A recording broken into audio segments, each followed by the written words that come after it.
আসসালামু আলাইকুম, কেমন আছেন আপনারা? আশা করি আপনারা সবাই ভালো আছেন। আল্লাহর রহমতে আমরা সবাই ভালো আছি। তো দেখতেই পাচ্ছেন আমি এখানে আম নিয়েছি, আমাদের গাছের আম। এগুলো আমি ধুয়ে ভালো করে পরিষ্কার করে নিয়েছি টক ঝাল আচার বানাবো বলে। দেখুন এইভাবে আমি কেটে নিয়েছি। এই যে দেখুন খোলা শুদ্ধ ভালো করে।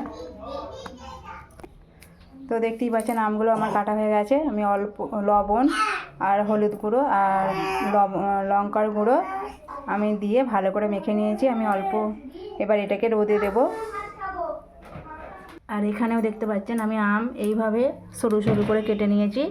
এটা শুধু লবণ দিয়ে আর কাঁচা লঙ্কা দিয়ে এই আচ্ছা মানে শুকনো লঙ্কা দিলেও হবে, দিয়ে আর তেল দিয়ে একটা বয়মে এটা ভরে রাখবো।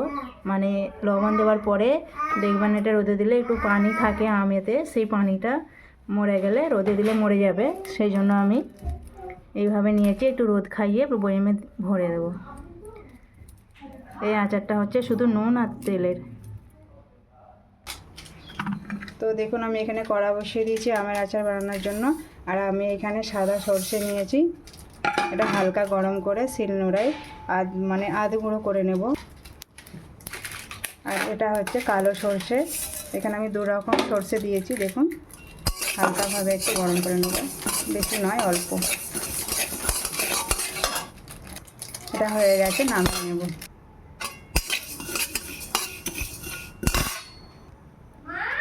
তো দেখতে পাচ্ছেন আমিও এখানে 5 ফোড়ন নিয়েছি, মানে কালো জিরা, মেথি, মৌরি আছে। এগুলোকে আমি হালকা গরম করে এটাকেও আমি শিলনোড়ায় আধ ভাঙা করে নেব।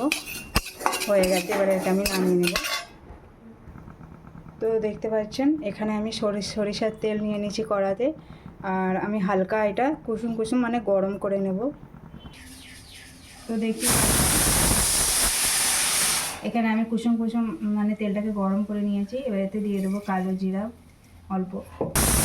যে আমটাকে কেটে আমি রোদে দিয়েছিলাম দেখুন, মানে এতে এবার অল্প পরিমাণে আমি পরিমাণ নয়, মানে এটাই হচ্ছে ভিনিগারটা দেওয়ার কারণ হচ্ছে আমের আচারটা খারাপ হবে না, সেই জন্য। এবার দিয়ে দেবো এটা হচ্ছে জোয়ান। এই যে দেখুন এটা হচ্ছে 2 রকমের সরিষা আছে, এবার দিয়ে দেবো। তারপর দিয়ে দেবো এটা হচ্ছে 5 ফোড়ন, মানে হালকা গরম করে গুঁড়ি করে নিয়ে এসেছি, দেখুন আধ ভাঙা করে নিয়ে এসেছি, দিয়ে দেবো। এবার দিয়ে দেবো এটা হচ্ছে বিট লবণ। এবার দিয়ে দেবো এটা হচ্ছে কাশ্মীরি রেসিপি পাউডার।